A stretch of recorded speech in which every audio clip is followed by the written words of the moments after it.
They say that you never really know your neighbors, no matter how many times you pass them in the hallway or share awkward elevator rides. In our building, that feeling was especially true. On the surface, it looked like any other old apartment complex. 6 floors of aging brick and creaky wooden stairs, a place that had seen better days. The paint on the walls was chipped, and the buzzing of the old fluorescent lights filled the corridors with an unsettling hum. But there was something about our building that no one talked about, something that made the air feel colder after dark. It started with small things: whispers in the stairwell when no one was around, lights flickering in apartments that were supposed to be empty, and that strange musty smell that seemed to linger on the 5th floor. People made jokes about it, calling it the haunted floor. But no one ever lingered there for too long. Even the bravest of us would hurry past those old rusting doors as if afraid to find them open one day.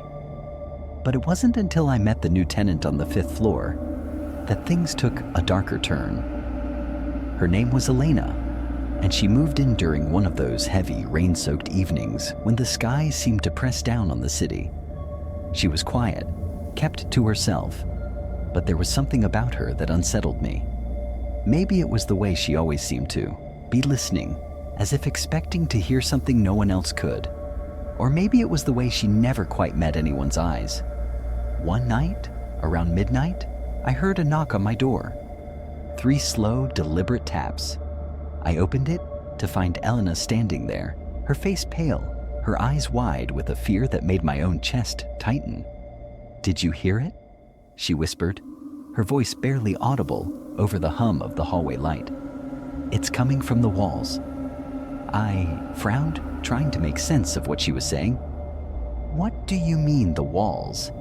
I asked, glancing around the dimly lit hallway. It was late, and the air felt heavy, like the building itself was holding its breath. Elena stepped closer, her voice barely more than a whisper, as if she was afraid that something might hear us. "It starts around midnight," she said, her hands trembling. "A sound like scratching, moving through the walls. It's getting closer every night." I almost laughed it off, thinking she was just being paranoid, or maybe having trouble adjusting to the building's creaks and groans. But something in her eyes stopped me. A desperation, a plea against my better judgment. I nodded, deciding to humor her. "Okay, I'll listen tonight," I said, forcing a small smile. "It's probably just pipes or rats, but I'll check it out." That night, I sat in my living room, staring at the clock on the wall. As the minutes crawled past, midnight came, and with it, a strange silence fell over the building.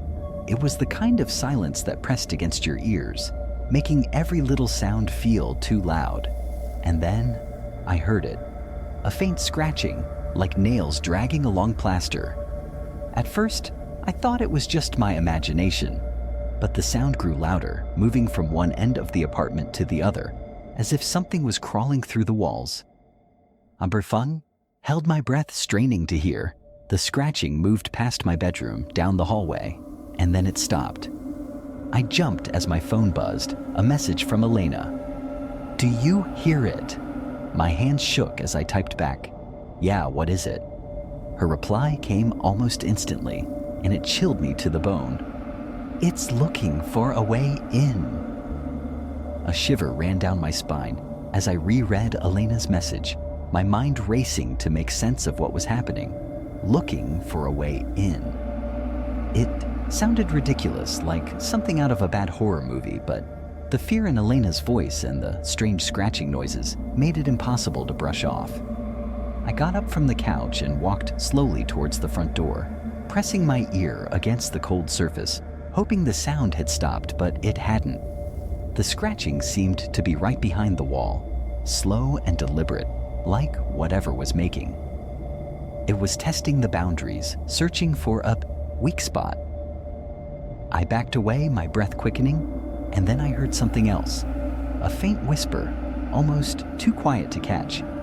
It was like someone was speaking right next to me, but the words were garbled, distorted, as if coming from underwater. I stumbled back, nearly tripping over my own feet. My hand shook as I grabbed my phone again and called Elena, but it went straight to voicemail. I glanced at the clock. 12:37 a.m. I sent her a text. What should I do? The response took a few minutes, and every second felt like an eternity. Finally, my phone lit up with her reply, "Don't open the door. Whatever you do, don't let it in." I stared at the message, my heart pounding in my chest. A part of me wanted to run out of the building, to get as far away as possible, but my legs felt like lead. I sat down by the door, clutching my phone like a lifeline, trying to drown out the growing noise from the walls. The scratching was getting faster now, more frantic, as if it knew I was close. Minutes ticked by, each one stretching longer than the last. The scratching noise was relentless, like claws dragging through drywall, coming from all directions now. Above, below, to the sides, it was everywhere, closing in. I could hear faint thuds too, like something heavy shifting within the walls. My mind raced through every possible explanation, but none of them made any sense. Just when I thought I couldn't take it anymore, the sound stopped. Silence fell over the apartment, so sudden and complete that it made my ears ring. I stayed where I was, pressed against the door, barely daring to breathe. Maybe it had given up. Maybe it was just my imagination running wild. And then, in the silence, came a knock. Not from the hallway this time, but from inside the walls. 3 sharp, deliberate raps, so close that it made the floor vibrate beneath me. I clapped a hand over my mouth to keep from screaming. My phone buzzed again. Another message from Elena. "It knows you're listening. It's trying to find you now. Don't move. Don't make a sound." I bit down hard on my lip, my whole body trembling. It felt like I was trapped in some sort of twisted game, and the rules kept changing. I squeezed my eyes shut, hoping that if I stayed still, it would go away. But then, out of the corner of my eye, I saw something that made my blood run cold. A shadow moving across the crack beneath my front door. It was slow, creeping along the gap like it was searching for something. I barely breathed as I watched the shadow pause, then drift back the way it had come. My phone buzzed again, startling me. This time the message was short, just one word: run. I didn't think, I just acted. I scrambled to my feet, bolting down the hallway toward the stairwell. My heart pounded in my ears, drowning out everything else as I threw open the door to the stairs. The air was cold, biting against my skin, and the dim emergency lights barely cut through the darkness. I could hear footsteps above me, heavy and slow, echoing down the concrete stairwell. But there was no time to think about that. I had to get out. I sprinted down the steps, my footsteps loud against the metal stairs, but no matter how fast, I ran. The feeling that something was right behind me only grew stronger. The air seemed to press in around me, thick with the scent of mold and decay. And then, just as I reached the 3rd floor, I heard it again, the scratching. But this time, it wasn't in the walls. It was coming from behind the door leading into the 3rd floor hallway. I froze, my hand hovering over the stair rail, listening. The scratching turned into a scraping noise, like something heavy being dragged across the floor. My mind flashed back to Elena's warning, "Don't let it in." But this time, it felt like I was the one being locked out, as if whatever was inside had been waiting for me to come closer. The door rattled against its frame, as if something was pushing from the other side, trying to get through. Panic gripped me, and I turned to keep running down the stairs, but my legs felt heavy, each step taking more effort than the last. It was like the building itself was fighting against me, trying to hold me in place. I stumbled, catching myself on the railing, and looked back up. That's when I saw it. A shadow at the top of the stairwell, shifting and unnatural, like a figure made of smoke, twisting and coiling in the dim light. It didn't have a face, but I felt its gaze lock onto me, colder than ice. The whispers returned, growing louder, echoing off the concrete walls. And I realized They were coming from inside my head.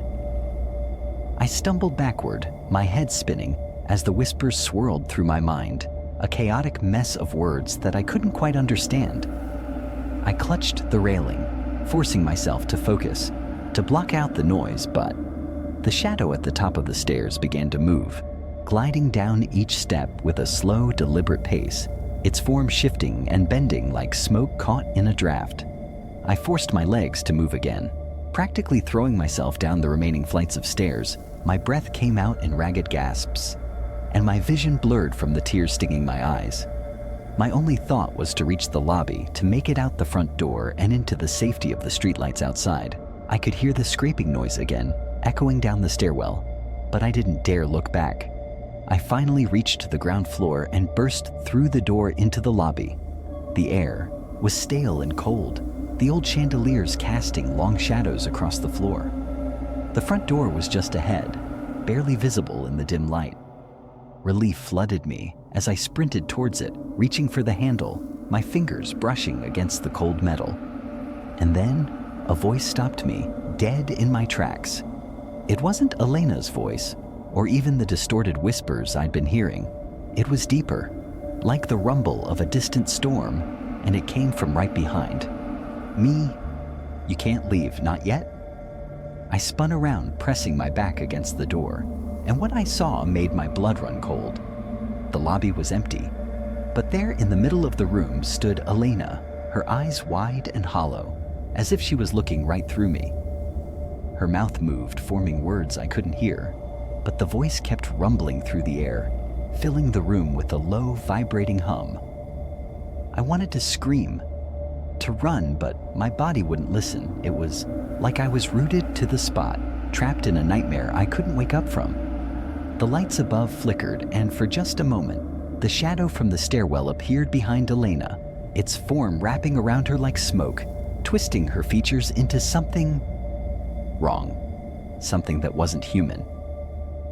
Elena's form twisted in front of me, her eyes now pitch black, reflecting the flickering light of the lobby. The shadow behind her seemed to merge with her, and for a moment, her face contorted into a grotesque smile, one that stretched far too wide, revealing rows of teeth that didn't belong in any human mouth. Her voice, layered with that deep rumbling tone, echoed through the space, reaching into my mind and drowning out every rational thought. You opened the door. She, or whatever she had become, whispered, "You let it in, and now it's part of you." My legs finally responded, and I backed up against the front door, frantically turning the lock. But my fingers fumbled over the handle as the shadows around Elena swirled, reaching out like tendrils, wrapping themselves around the edges of the room. I could feel them creeping closer, a cold, suffocating darkness that pressed against my lungs, making it hard to breathe. I yanked the door open and stumbled out into the cold night air. For a moment, I thought I had escaped, that the nightmare was over, but when I turned around, I saw the building behind me had changed. The windows that lined the front of the building, usually dark and empty, now glowed with a dull, sickly light. Shadows moved behind the glass, shifting shapes that looked almost human, but not quite. And standing in the doorway, watching me with that unnatural smile, was Elena. She raised one hand, her fingers bending in impossible angles, and pointed back towards the building. "You can't leave," she said, her voice layered with the whispers from the walls. "It's your turn now. Your turn to keep the door closed." I turned and ran, not stopping until I reached the next block, where the glow of the streetlights barely cut through the mist that had settled over the town. But even as I put distance between myself and the building, I could feel it, something following me, a presence that clung to my thoughts, like a weight in the back of my mind. I've moved 3 times since that night. Each time I thought I could escape, but I keep hearing those sounds, the whispers in the walls, the scratching behind the drywall, like it's still searching for a way out. And sometimes, just before I fall asleep, I hear 3 knocks at my door, slow and deliberate, like a reminder that it's still waiting. If you're listening to this and you've ever felt like your building holds secrets, be careful. Maybe it's better not to know what's behind the walls. Maybe some doors are better left closed. But if you hear those knocks in the middle of the night, don't open the door. Whatever you do, don't let it in. Have you ever had a strange experience in your building? Something that made you feel like you weren't alone? Share your story in the comments, and don't forget to subscribe for more tales that will keep you awake at night.